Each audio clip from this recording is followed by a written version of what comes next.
Hi, hello, Assalamu alaikum. Today we will discuss useful questions with മാസ. മാസ പറഞ്ഞ meaning what വെച്ചിട്ട് നമ്മൾ കോമൺ ആയിട്ട് അല്ലെങ്കിൽ യൂസ്ഫുൾ ആയിട്ടുള്ള ക്വസ്റ്റ്യൻസ് ഏതൊക്കെയാണെന്ന് നോക്കാം. നമുക്ക് കൂടുതലും ചോദിക്കേണ്ട ആവശ്യം വരുന്നത്.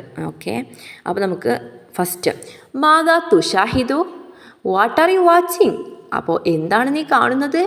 അതൊരു ക്വസ്റ്റ്യൻ ആണ്. പിന്നെ മാസാ തെക്കൂലു, വാട്ട് ആർ യു സേയിങ്? എന്താണ് നീ പറയുന്നത്? നെക്സ്റ്റ് മാതാ തെക്രാവു, വാട്ട് ആർ യു റീഡിങ്? എന്താണ് നീ വായിക്കുന്നത്? തബിയോ, മാസാ തബിയോ പറഞ്ഞാൽ വാട്ട് ആർ യു സെല്ലിങ്? എന്താണ് നീ വിൽക്കുന്നത്? നെക്സ്റ്റ് തെക്തുബു, വാട്ട് ആർ യു റൈറ്റിംഗ്? എന്താണ് നീ എഴുതുന്നത്? തഅത്തഖിദു, വാട്ട് ആർ യു തിങ്ക്? എന്താണ് നീ ചിന്തിക്കുന്നത്? തെഷ്തരി, വാട്ട് ആർ യു ബൈയിങ്? എന്താണ് നീ വാങ്ങുന്നത്?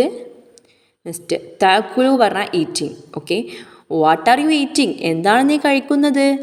മാസാ തൽഅബു, വാട്ട് ആർ യു പ്ലേയിങ്? എന്താണ് നീ കളിക്കുന്നത്? നെക്സ്റ്റ് മാസാ തഫ്അൽ, അത് നമ്മൾ എപ്പോഴും കോമൺ ആയിട്ട് വരേണ്ടത്, നമുക്ക് കൂടുതൽ ആവശ്യം വരുന്ന ക്വസ്റ്റ്യൻ ആണ്. What are you doing? എന്താണ് നീ ചെയ്യുന്നത്? അത് നമ്മൾ കൂടുതലും ചോദിക്കുന്ന ക്വസ്റ്റ്യൻ ആണ്. അപ്പോൾ അതിനെന്താ പറയുക? മാസാ തഫ്അൽ, what R you doing. Okay, ഇനി നമ്മൾ ചോദിക്കും വാട്ട് ഡു യു വാണ്ട്? എന്താണ് നിനക്ക് വേണ്ടത്? മാസാ തുരീദു, മാസാ തെക്സിദു പറഞ്ഞാൽ വാട്ട് ഡു യു മീൻ? എന്താണ് നീ അർത്ഥാക്കുന്നത്? എന്താണ് നീ ഉദ്ദേശിക്കുന്നത്? ഓക്കെ.